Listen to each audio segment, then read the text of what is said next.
Donc j'ai souhaité, comme je l'avais indiqué ce matin, réunir la commission des lois afin que nous puissions statuer ensemble sur la suite à donner à nos travaux. Comme je voulais, donc je vais vous rappeler très brièvement les conditions de notre travail. Nous avons réuni pour la première fois la commission des lois le jeudi 19 juillet à 20h15 pour voter en faveur de l'attribution à la commission des lois des pouvoirs de commission d'enquête sur le fondement de l'article 5 ter de l'ordonnance du 17 novembre 1958. Dès le soir même, donc le jeudi 19 juillet, j'ai adressé au président de l'Assemblée nationale, M. François de Rugy, une lettre demandant à ce que la commission donc, soit dotée des prérogatives dont disposent les commissions d'enquête et qu'il écrive à la garde des Sceaux pour lui demander si une enquête judiciaire était en cours sur les faits dont nous souhaitions nous saisir. Le vendredi 20 juillet, Mme Nicole Belloubet, garde des Sceaux, ministre de la Justice, a adressé un courrier au président de l'Assemblée nationale qui nous indiquait qu'il y avait une enquête judiciaire en cours, enquête menée par le parquet de Paris. À 20h, nous avons réuni la commission des lois le bureau de la commission pour organiser nos travaux. Le samedi 21 juillet, à 9h30, nous avons réuni la commission des lois dans son ensemble pour organiser ses travaux. Et je vous ai demandé à cet égard de me faire parvenir les listes d'auditions que vous souhaiteriez mener. Ces listes me sont parvenues entre cette réunion de la commission des lois à 9h30 et le dimanche 22 juillet. Le lundi 23 juillet, Madame la garde des Sceaux nous a adressé un nouveau courrier pour nous informer qu'une information judiciaire avait été ouverte la veille, donc le dimanche 22 juillet, concernant les faits dont nous étions saisis. Et nous avons commencé nos travaux ce même jour, donc le lundi 23 juillet au matin, donc 3 jours après la première démarche de notre commission, et c'était juste avant-hier. Je sais que le temps étant tellement dense qu'on a l'impression que c'était il y a longtemps, mais c'était il y a moins d'une semaine. Lundi, à 10h, nous avons auditionné Monsieur le ministre de l'Intérieur, Gérard Collomb, à 14h, Monsieur le préfet de police de Paris, et à 21h, Monsieur Alain Gibelin, directeur de l'ordre public et de la circulation. Le 24 juillet, à 16h30, nous avons auditionné le directeur de cabinet du président de la République, M. Patrick Stroda. Nous avons auditionné à 18h30 Mme Marie-France Monégé-Guillaumard, directrice de l'inspection générale de la police nationale. Et à 21h, nous avons auditionné M. Stéphane Fratacci, directeur de cabinet du ministre de l'Intérieur. Aujourd'hui, à 9h30, nous avons auditionné M. Éric Billot-Farina, général, commandant militaire à la présidence de la République, et à 11h, M. Lionel Lavergne, colonel, chef du groupe de sécurité. Nous avons réuni le bureau de la commission des lois à 16h ce jour pour organiser nos travaux, et donc je vous réunis consécutivement afin que nous puissions définir la poursuite de nos travaux. Donc, comme je viens de le rappeler, nous venons d'auditionner 8 personnes qui sont les plus hauts responsables des chaînes hiérarchiques, le ministre de l'Intérieur, les plus hauts responsables de la préfecture de police de Paris et 3 responsables de la présidence de la République. Comme je vous l'ai indiqué dès l'origine, j'avais fixé une méthode pour mener nos travaux, avancer pas à pas, écouter et questionner de façon très approfondie les personnes que nous avions convoquées et orienter les auditions qui suivaient en fonction des réponses que nous avions à nos questions. L'idée était d'ouvrir ou fermer les portes en fonction de l'avancée de nos travaux et non pas de présupposer par une liste établie à l'avance quelles seraient les auditions qui seraient nécessaires de conduire. Sans préjuger des conclusions de la commission, nous estimons que les auditions menées jusqu'à présent démontrent clairement qu'il existe des dérives individuelles de M. Benalla et de certaines autorités de police, des copinages malsains selon les termes mêmes du préfet de police, devant notre commission. Nous avons auditionné M. Gibelin, directeur de l'ordre public et de la sécurité de la préfecture de police de Paris, qui a notamment déclaré sous serment 2 éléments remis en question depuis lors. D'une part, que M. Benalla avait assisté à des réunions de travail entre le 2 mai et le 19 mai, et d'autre part, qu'il n'avait pas rencontré M. Benalla pour préparer les manifestations du 1er mai.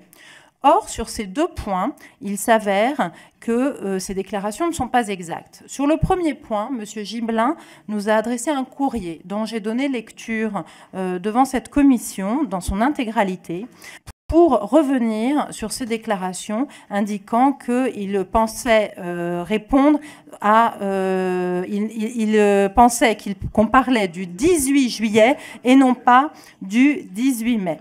Sur le second point, l'audition que nous avons menée ce matin du général commandant militaire Bio Farina nous a appris qu'à l'occasion d'un déjeuner de travail, M. Benalla et M. Gibelin, je cite, avait eu un aparté qui avait trait à la manifestation qui devait venir, donc celle du 1er mai. Au cours de cette discussion, M. Gibelin et M. Benalla ont échangé sur les équipements qui seraient fournis à M. Benalla pour qu'il puisse participer à la dite manifestation.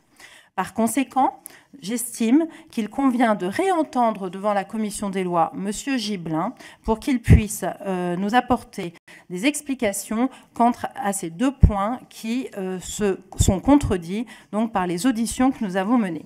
Nous pensons qu'il sera probablement nécessaire d'auditionner également Monsieur le préfet de police de Paris, à nouveau, ainsi que la compagnie CRS 15 qui avait en charge les opérations de maintien de l'ordre place de la Contrescarpe.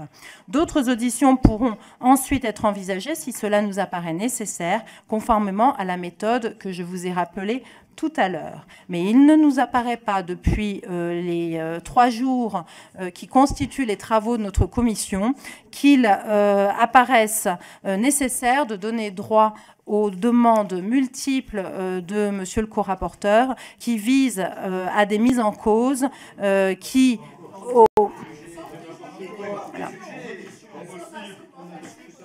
Alors, qui vise à privilégier une approche politique plus qu'une approche tenant à établir la vérité. Donc voilà la raison pour laquelle je vous propose de poursuivre nos travaux en auditionnant M. Gibelin à nouveau, le préfet de police, ainsi que les CRS de la brigade numéro 15 qui était place de la Contrescarpe. En fonction de ces auditions, nous pourrons déterminer si nous souhaitons auditionner d'autres personnes. Je vous remercie. Donc, pour vous indiquer la méthode qui va être la nôtre durant notre réunion de commission, je vais donner la parole à chacun des groupes présents dans cette assemblée, en donnant donc 3 minutes de temps de parole à un représentant de chaque groupe politique, en privilégiant pour cette prise de parole un membre de la commission des lois. Je vous remercie. Monsieur le co-rapporteur, si vous souhaitez prendre la parole est à vous.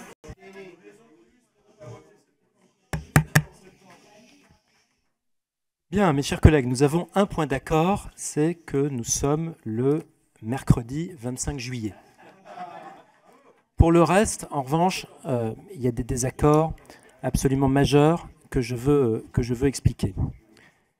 Notre commission d'enquête travaille intensément depuis seulement 2 jours et demi.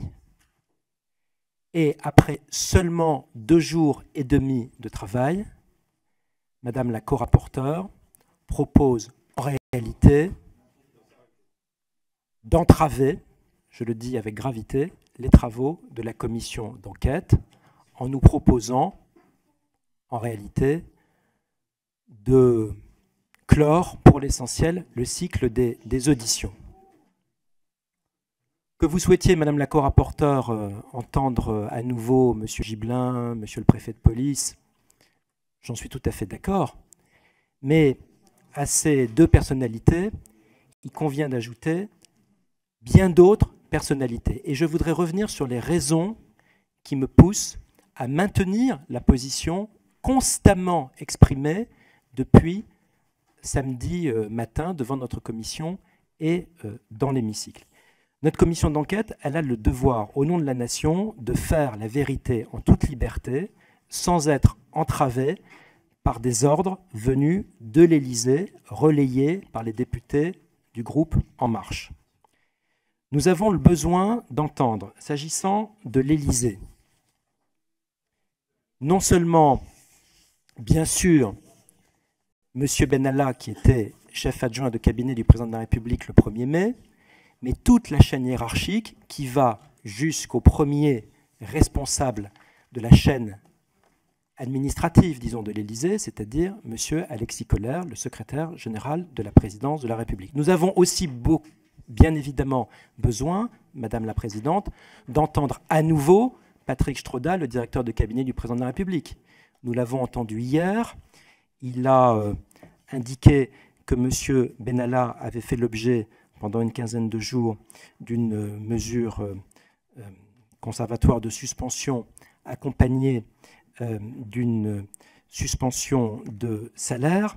Et aujourd'hui même, devant le Sénat, il a contredit ses propres déclarations. Il va de soi que nous avons le devoir, pour faire la vérité, de le convoquer à nouveau devant la commission d'enquête de l'Assemblée nationale face à cette contradiction très grave de déclaration devant les deux commissions d'enquête des deux chambres du Parlement. Nous avons également besoin, s'agissant de l'Élysée, d'entendre M. François-Xavier Loche, chef de cabinet du président de la République et autorité directe du chef adjoint de cabinet, M. Benalla. Nous avons, pour les raisons que j'ai abondamment développées ces derniers jours, besoin d'entendre M. Bruno Roger-Petit, le porte-parole du président de la République. Et j'ajoute, comme la suggestion en a été faite très officiellement par la présidente du groupe socialiste, que nous devons également entendre M. Vincent Corre, présenté comme chargé de mission auprès de la présidence de la République. Il y a là un bloc d'audition absolument nécessaire pour faire toute la transparence sur la chaîne hiérarchique de l'Élysée dans le cadre des compétences de cette commission d'enquête parlementaire. S'agissant du deuxième bloc, qui est le bloc du ministère de l'Intérieur, je maintiens bien sûr la nécessité d'entendre le chef de cabinet du ministre de l'Intérieur, M. Jean-Marie Girier, dont il nous a été dit par le ministre de l'Intérieur lui-même qu'il avait reçu de la part d'un collaborateur du président Emmanuel Macron la vidéo relatant le comportement de M. Benalla. M. Girier, évidemment, est un acteur clé des faits dont nous sommes saisis et nous devons l'entendre. Nous devons aussi entendre M. Simonin, Creusa et Huneau qui font l'objet des procédures que chacun a à l'esprit, ainsi que M. Frédéric Auréal, le chef du service de la protection au sein de la DGPN. Nous avons également demandé, dans la sphère du ministère de l'Intérieur, à entendre le directeur général de la Gendarmerie nationale et le directeur général de la Police nationale. Nous ne sommes évidemment, s'agissant du ministère de l'Intérieur, qu'au début des auditions que nous avons le devoir de conduire. S'agissant de la troisième sphère des auditions que nous devons conduire et qui concerne le parti La République En Marche, évidemment, nous devons entendre M. Vincent Crase, collaborateur du parti La République En Marche, gendarme réserviste, ponctuellement mobilisé par le commandement militaire de l'Élysée, directement impliqué dans les faits du 1er mai. Et nous avons évidemment le devoir d'écouter et d'entendre sous serment également le délégué général du parti La République En Marche, M. Christophe Castaner, dont je comprends d'ailleurs à la lecture d'une dépêche de l'agence France-Presse lundi matin qu'il a dit être à disposition de la commission d'enquête de l'Assemblée nationale. J'ai relevé sa déclaration et je ne comprendrai pas naturellement que lui-même revienne sur la déclaration publique qu'il a à cet égard formulée dès lundi. Quatrième et dernier bloc d'audition, les différents groupes et les différents députés membres de cette commission ont souhaité formuler un certain nombre de propositions. Je considère qu'elles doivent toutes être entendues. Je suis favorable à ce que toutes les demandes des différents groupes soient reçues de manière ouverte, car si les députés membres de cette commission croient en conscience devoir convoquer devant cette commission d'enquête des personnes, je ne vois pas au nom de quoi nous interdirions à ces députés de poser à ces personnes les questions qu'elles souhaitent poser. Je mets à cela une seule réserve, je l'ai dit dès hier devant notre commission, je considère que les prescriptions constitutionnelles des articles 18 et 47 de la Constitution s'oppose à ce que le président de la République lui-même soit convoqué par notre commission. C'est une demande que je ne formulerai pas car je la crois contraire à la lettre et à l'esprit de nos institutions. Sous cette réserve, nous avons effectivement beaucoup de travail devant nous et je ne comprendrai pas que la liste des auditions, une liste extrêmement restreinte, extrêmement minimale, soit retenue dès aujourd'hui. Je conclurai, Madame la Présidente et co-rapporteur, en proposant une méthode pour sortir de cette impasse qui manifestement est en train de se dessiner. Moi, je souhaiterais qu'on se donne en réalité jusqu'à demain midi pour que la proposition que je formule comme co-rapporteur soit examinée, que peut-être le groupe majoritaire et les différents groupes y réfléchissent et qu'une nouvelle commission des lois, en fin de matinée demain ou en début d'après-midi, permette d'évoquer à nouveau, de manière tout à fait transparente, ce désaccord.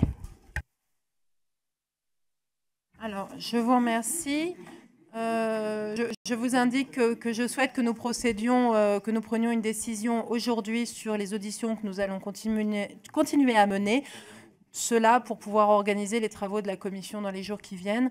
Donc, pour le groupe Les Républicains, Monsieur Philippe Gosselin, pour un temps de 3 minutes. Pardon, merci Madame la Présidente. Tout d'abord, je voudrais, puisque j'ai 3 minutes, aller assez vite et dénoncer le fait que pratiquement la liste des auditions a été arrêtée avant notre réunion de bureau dans un point presse que BFM transmettait en direct à 15h50, d'où l'utilité évidemment de réunir un bureau puisque la messe était dite avant le bureau. C'est un premier point que je voulais dénoncer sur la forme parce que je trouve ça particulièrement scandaleux et inadmissible, de même qu'un certain nombre de commissaires aux lois s'étonnent de ne pas pouvoir, contrairement aux règles habituelles de la commission, pouvoir s'exprimer, ce qui n'est pas le cas dans les autres commissions d'enquête.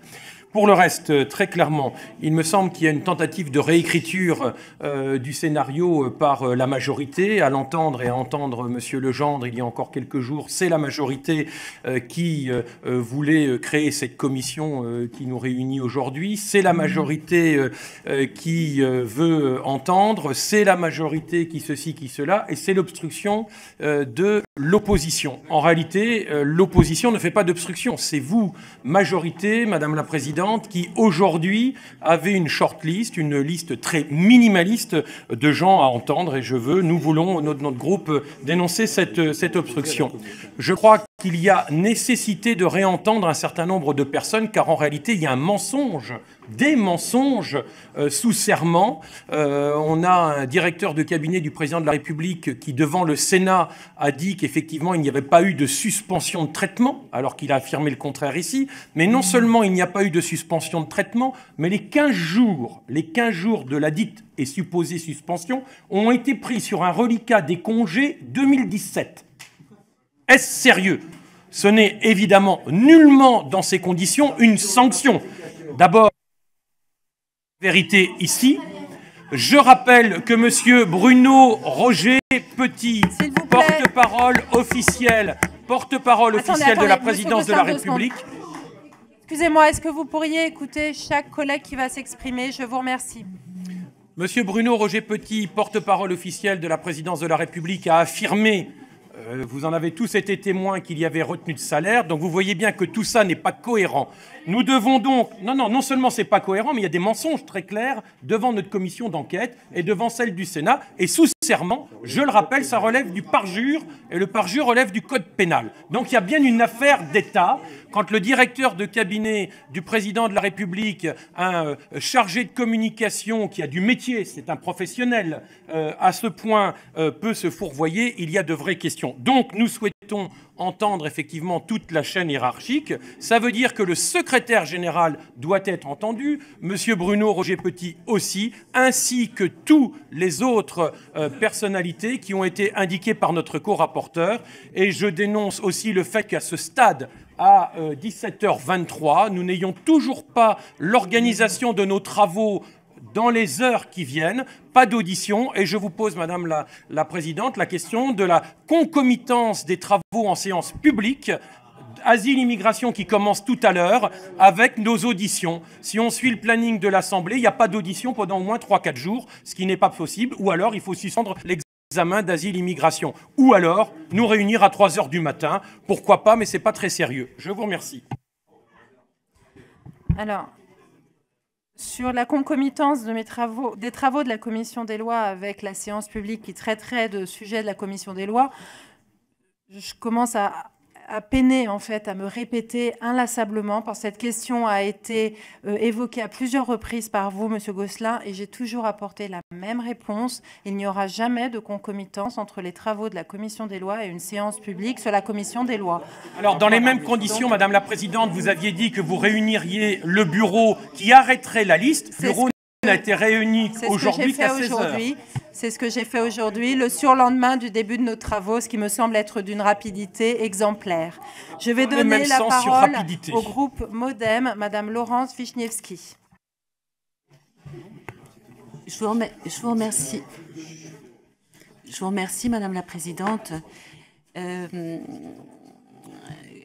Au regard des propositions que les co-rapporteurs viennent de faire en début de cette commission, nous sommes d'accord avec les 3 auditions complémentaires que vous suggérez, Madame la Présidente, celle du directeur de l'ordre public et de la circulation au ministère de l'Intérieur, celle du préfet de police, et ce au regard des auditions que nous avons déjà faites, puisque nous avons noté des contradictions sur lesquelles il était utile sans doute de revenir aujourd'hui. Nous n'avons pas d'avis particulier sur la CRS 15, mais pourquoi pas. En revanche, notre groupe estime utile à l'objet de notre commission, qui est de faire la lumière sur les événements qui se sont produits le 1er mai, d'entendre le secrétaire général de l'Élysée, ainsi que le major qui a encadré très directement Monsieur Benalla le jour des événements qui font maintenant aussi l'objet d'une procédure pénale. Je vous remercie. Je vous remercie. Pour le groupe UDI, Monsieur Michel Zumkeller. Madame la Présidente, je voudrais m'associer à ce que viennent de dire nos collègues LR et notre co-rapporteur.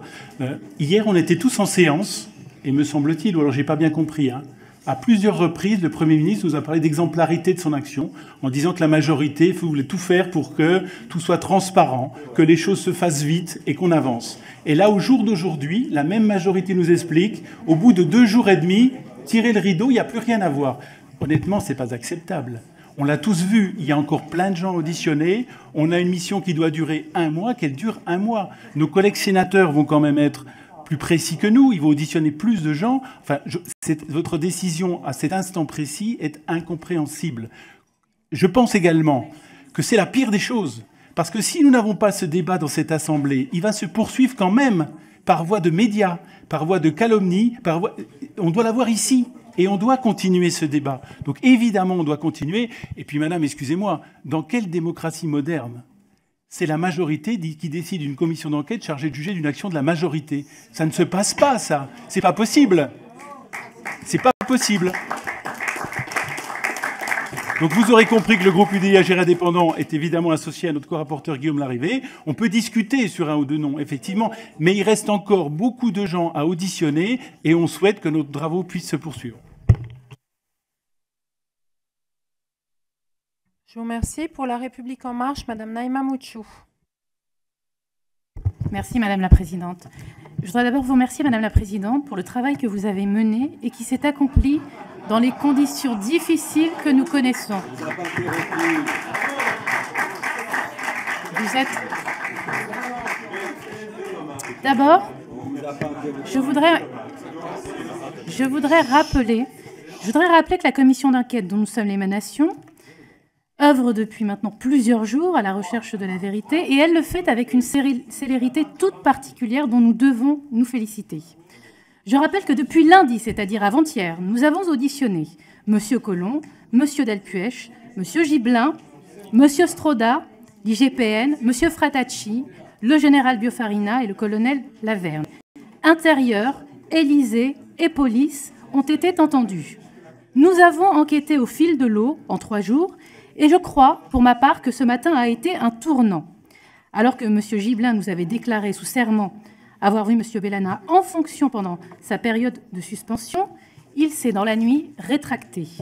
Alors que M. Gibelin nous a déclaré rien savoir de la présence de M. Benalla le 1er mai, avant de le croiser fortuitement dans la salle de commandement, nous avons appris au contraire qu'au cours d'un déjeuner du 24 avril, qui réunissait le général, M. Gibelin et M. Benalla, ces deux derniers auraient eu une aparté au cours de laquelle ils auraient discuté des équipements de M. Benalla le 1er mai.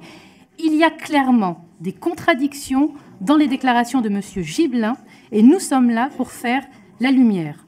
J'approuve, et mon groupe également, le souhait de Madame la Présidente de faire auditionner à nouveau M. Gibelin et, le cas échéant, le préfet de police. Il semble en effet qu'il y ait eu des dysfonctionnements au plus haut niveau de la hiérarchie policière. Cependant, il ne nous apparaît pas que nous ayons besoin d'entendre l'Élysée, contrairement à ce qui est martelé par M. le corapporteur. Nous avons entendu 3 personnes de l'Élysée, 3 poids lourds de l'Élysée, M. Stroda, directeur de cabinet, le général Biofarina, le colonel Lavergne. De ces auditions, nous comprenons qu'une sanction a été prise dès le lendemain même des faits imputés à M. Bellana et le président, selon ses propres termes, l'a entériné. Il n'y a donc pas de dysfonctionnement au niveau de l'Élysée. Il n'y a pas lieu d'entendre ni M. Colère, ni M. Roger Petit. L'objectif de cette commission, mes chers collègues, c'est de faire la lumière, c'est de rechercher la vérité, et ce n'est pas d'entendre tout l'Élysée pour se faire plaisir. Il n'y a pas d'affaire politique, encore moins d'affaire d'État. Il y a une affaire policière qui implique des personnes de la préfecture de police, un copinage malsain, comme on l'a beaucoup entendu dire. Il est temps, et ce sera mon dernier mot si vous le permettez, il est temps, et je m'adresse à mes collègues de l'opposition, de cesser ce feuilleton de l'été à des fins politiciennes.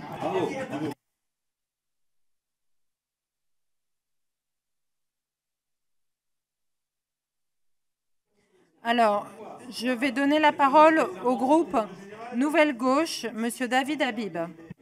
Merci, Madame la Présidente. Madame la Présidente, vous venez de lire un message déjà écrit. Permettez-moi de vous dire que, vous connaissant, vous méritez mieux. Vous méritez mieux que le rôle qu'on vous attribue et qu'on vous fait. Madame la Présidente, je souhaite m'exprimer avec calme. Je suis, comme beaucoup d'élus présents dans cette salle, outré par ce qui est en train de se passer. Je souhaite pouvoir l'exprimer convenablement.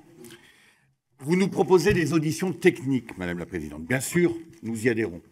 Bien sûr, nous partageons votre volonté de revoir M. Gibelin, de revoir M. Delpech, d'ajouter la compagnie CRS 15.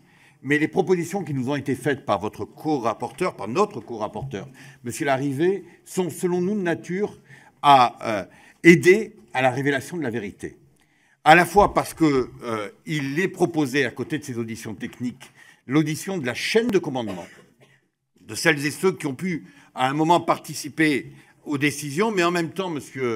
Larrivé ne l'a pas dit, parce que s'ajouterait à ces auditions la consultation d'un certain nombre de documents qui sont nécessaires, là aussi, à la bonne connaissance et la bonne révélation de ce qui s'est passé. On a évoqué pendant tous ces débats, les 8 débats qui nous ont amenés, le post-Acropole.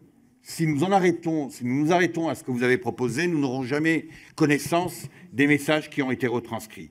Il a été évoqué un rapport qui a été fourni à M. le ministre de l'Intérieur dès le mardi 2 mai. Nous souhaitons connaître ce rapport et savoir qui a eu connaissance de ce rapport à l'issue de son envoi à M. le ministre de l'Intérieur. Nous souhaitons confronter d'autres intervenants à leurs propres contradictions. Ça a été évoqué tout à l'heure pour M. Stroda.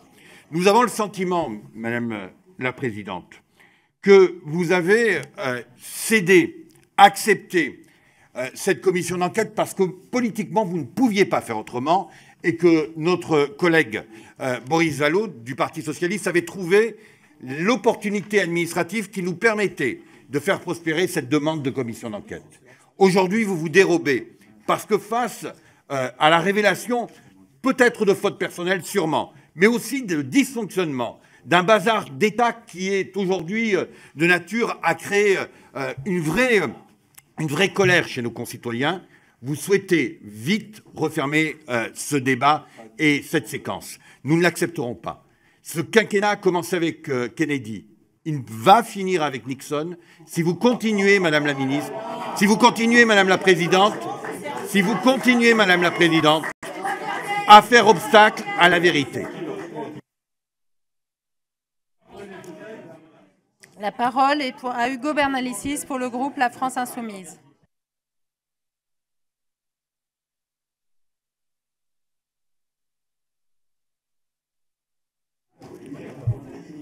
Bien, Madame la Présidente.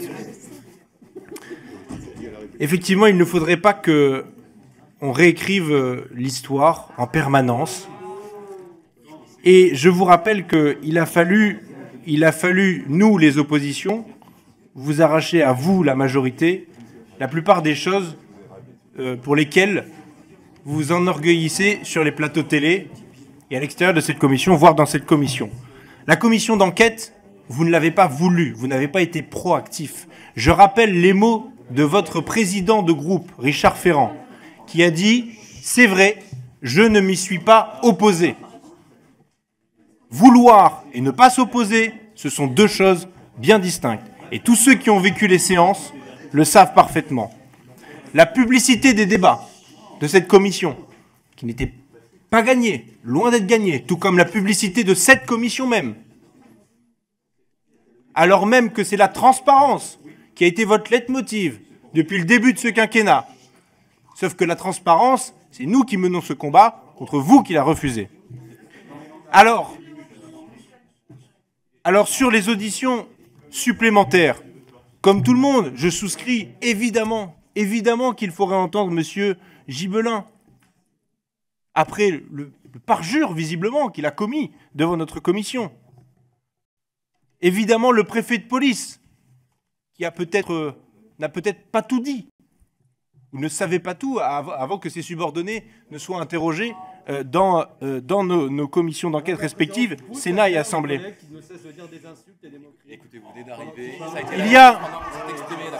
Il y a également... Le président va parler, ça y est, ils sont remontés. La CRS 15, qui a été une demande qu'avait fait notre collègue co-rapporteur Guillaume Larrivé, et nous-mêmes aussi, dans un certain nombre de listes, qui nous semblent être dans l'ordre des évidences. Nous rajoutons, nous, politiquement, vous le savez, la demande d'audition du président de la République, qui, depuis ses déclarations d'hier, s'est finalement de lui-même abaissé à ce qu'on puisse l'entendre.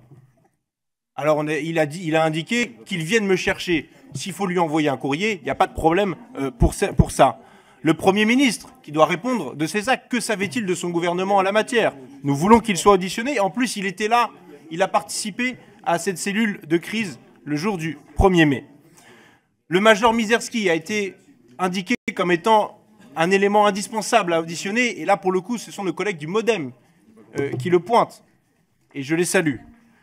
Les trois policiers qui sont en cause, M. Simonin, M. Creusat, M. Huneau, les syndicats de police qui ont a priori des choses à dire, les syndicats aussi qui ont participé à organiser la manifestation du 1er mai. La liste est longue et elle est publique pour ce qui nous concerne de la nôtre. Nous n'avons même pas eu connaissance des autres listes, des autres groupes.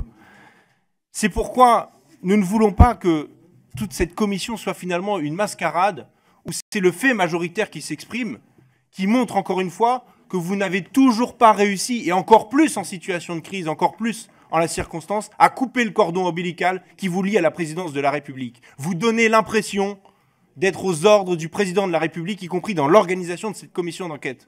Et ce n'est pas acceptable. Merci, et je terminerai en disant que ce serait l'honneur de l'Assemblée nationale et du pouvoir législatif que de couper ce cordon ombilical le plus vite possible. Alors, la parole est pour le groupe GDR, M. Stéphane Peu. Merci Madame la Présidente. Bon, moi je suis très franchement à la fois un peu triste et un peu en colère de voir la façon dont nos travaux évoluent et la teneur de l'ordre du jour de cette commission des lois. D'abord, comme il se dit beaucoup de choses plus ou moins exactes, quand même... Oui. Il peut arrêter, lui, là. Le roquet, là. Non, mais le collègue ne peut même pas parler en permanence, il commence à dire. Comme il se dit... Non, mais j'ai pas dit qui mentait pour l'instant. Mais comme il se dit des choses plus ou moins exactes, je veux juste rétablir 2-3 trucs. D'abord, sur la chronologie de cette commission d'enquête. Il y a eu un premier dépôt de commission d'enquête, c'était notre groupe qui l'avait fait, c'était le 4 mai. Vous l'avez refusé. Il y a eu un vote dans l'hémicycle, dans la niche parlementaire des Républicains, d'une commission d'enquête qui recoupait en partie le sujet. Vous avez voté contre. Vous avez voté contre. Il y a eu d'autres propositions de commission d'enquête, elles ont été refusées. Ensuite, quand a été dévoilée par Le Monde cette affaire, et on aurait économisé peut-être beaucoup d'aléas médiatiques si on avait su respecter les demandes qui avaient été faites par un certain nombre de groupes d'opposition, on aurait travaillé probablement plus sereinement. Mais enfin, ensuite, il a fallu des heures pour vous faire accepter la commission d'enquête, puis des heures pour qu'elle ne se fasse pas à huis clos. En fait, vous avez toujours été, depuis le début de cette affaire, sur le reculoir. Et maintenant, vous êtes en train de nous dire que, grosso modo, la messe est dite, qu'on peut clore plus ou moins les auditions, et alors même que notre groupe a pris la précaution de jamais parler d'affaires d'État. Parce qu'en l'état des choses, justement, on ne pouvait pas, sans aller plus avant, dans l'enquête judiciaire, l'enquête administrative et la commission d'enquête, dire si s'agissait d'une affaire d'État ou pas. Enfin, bon. Donc on ne l'a jamais utilisé. C'était une affaire politique d'évidence. Une affaire politique grave d'évidence. Mais une affaire d'État, nous ne l'utilisions pas. Et vous, dans une conférence de presse en début d'après-midi, vous nous expliquez, avant même que la commission d'enquête ait rendu ses conclusions, qu'il ne s'agit uniquement et stricto sensu que d'une affaire policière. Policière. Et en plus de ça, vous désignez les coupables, c'est le préfet de police de Paris et M. Gibelin. Voilà les deux têtes qu'il faut faire sauter. Mais ça, mes chers collègues, c'est absolument scandaleux et inadmissible. Et donc, il faut que la commission d'enquête, en s'attachant uniquement aux faits qui sont rattachés à cette commission d'enquête, puisse mener son travail jusqu'au bout et dans de bonnes conditions. Je ne vais pas revenir sur les propositions d'audition d'Alexis Collère, de Jean-Marie Girier, de M. Stroda, qui quand même a menti devant notre commission d'enquête hier. C'est encore un, puisque d'autres également ont menti. Et on voit bien que si on respecte les faits et la chaîne hiérarchique, ces auditions doivent avoir lieu. Moi, comme responsable du groupe communiste, j'ai fait des propositions très concrètes à la présidente d'audition. J'en ai fait 10. J'ai transmis également au co-rapporteur. Hier, j'ai signifié que s'il fallait accélérer le travail de notre commission, j'étais prêt à ramener mes 10 demandes d'audition à 4. Mais il y en avait 4 qui me semblent indispensables. 1, comment imaginer travailler sur les événements du 1er mai sans auditionner la CGT, qui était l'organisateur de la manifestation, et son service d'ordre, qui a des photos, qui a des éléments, qui ont des éléments à fournir à la commission d'enquête sur la présence d'Alexandre Benalla, pas seulement à la place de la Contrescarpe. Comment se fait-il que les syndicats de policiers qui ont des choses à dire sur M. Benalla et sur les événements du 1er mai ne puissent pas être entendus? C'est un minimum. Alors, Madame la Présidente, je conclus, mais j'ai été un peu empêché dans mon propos au début. Je conclus en disant que si vous persistez à entraver les travaux de cette commission d'enquête, alors, du coup, vous en faites d'une affaire politique une affaire d'État, parce que, je terminerai par là, quand on est la majorité présidentielle et qu'on a une affaire qui touche à la présidence de la République, si on était des gens responsables et soucieux de la vérité, à tout le moins, on garderait un peu de recul, un peu de réserve, et sur un certain nombre d'auditions, je m'abstiendrai et je laisserai la commission d'enquête cheminer. Je vous remercie. La parole est à Marie-France Laureau pour les non-inscrits. Merci, Madame la Présidente. Bien évidemment, je soutiens la proposition du co-rapporteur, Monsieur Guillaume Larrivé, et je suppose que certains de mes collègues non-inscrits me suivent dans cette décision. Et ceux-ci ne peuvent pas s'exprimer, mais je parle en leur nom, sur la nécessité d'auditionner un certain nombre de personnages clés de cette affaire Benalla. Il me semble par exemple impensable que le secrétaire général de l'Élysée ne soit pas entendu. Certaines personnes que vous refusez d'entendre sont ou vont être d'ailleurs auditionnées par le Sénat et c'est incompréhensible. Par ailleurs, M. Castaner a lui accepté devant les caméras d'être auditionné. Donc pourquoi ne pas l'auditionner devant cette commission? Je suis membre de cette commission des lois et j'aimerais qu'elle reflète la transparence que vous prônez. Or, si vous persistez, vous, membres de la majorité, dans votre attitude, c'est ce qu'il se passera et nous assisterons à une vaste pantalonnade. Je vous remercie. Je vous remercie. Je voudrais juste, maintenant que chacun a pu s'exprimer, y compris les non-inscrits, vous rappeler que, juste, j'ai cru entendre, l'un d'entre vous a indiqué que dans une démocratie, il était scandaleux qu'une commission d'enquête soit décidée par la majorité. Je vous précise simplement les règles qui régissent notre fonctionnement. Dans le cadre d'une session extraordinaire, vous n'avez plus de droit de tirage et la seule façon de procéder à une commission d'enquête était la façon procédurale que nous avons adoptée. Et donc, elle n'aurait jamais pu se faire sans une volonté très claire de la majorité de la créer et il ne faut pas manipuler cela. Je vous rappelle également que c'est la commission d'enquête qui a été créée de la façon la plus rapide sous la Ve République et cela n'est pas anodin. Et qu'enfin, nous avons auditionné 3 très hauts responsables de l'Élysée, ce qui n'était jamais arrivé dans le cadre d'une commission d'enquête, et il convient de le noter également. Je vous propose de procéder au vote.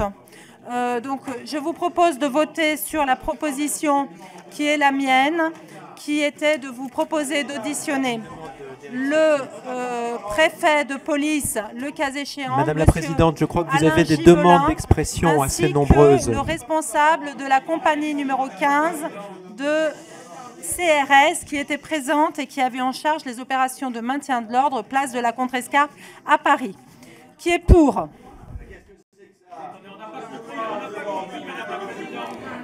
Qui est... Mais...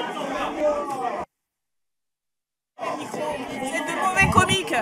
C'est une parodie, madame. C'est une parodie. Vous n'entendez pas ce que je dis parce que vous ne m'écoutez pas et vous faites un brouhaha qui vous empêche de m'entendre. C'est une parodie de démocratie, madame. C'est absolument inacceptable. Mais vous faites... Excusez-moi.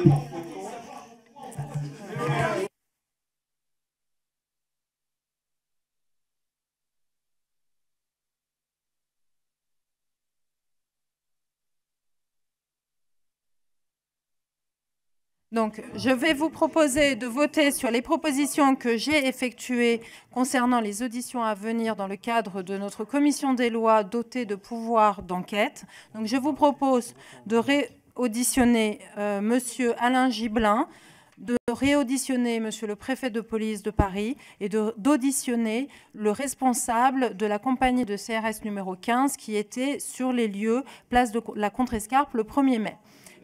Est-ce que je peux faire une suggestion?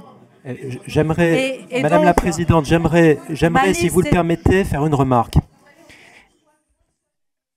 Oui, il me semble que j'ai soumis en début de séance une proposition très claire, nominative, ainsi d'ailleurs qu'une proposition de méthode.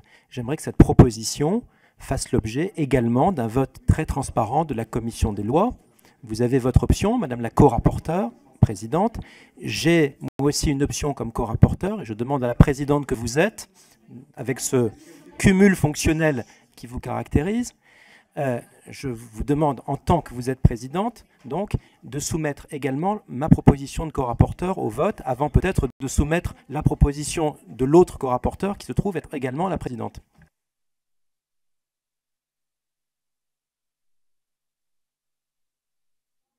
Ma proposition consistait, je le répète, à auditionner toutes les personnes que j'ai évoquées précédemment et à se donner 24 heures pour que les services de notre commission programment ces auditions.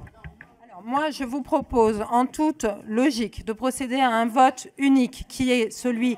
Je vous propose de voter... C'est pas possible. Ouvrez les micros, hein. Parlez dans les micros pour nous entendre. sur la liste que je vous ai indiquée. Madame la Présidente, c'est irresponsable de votre...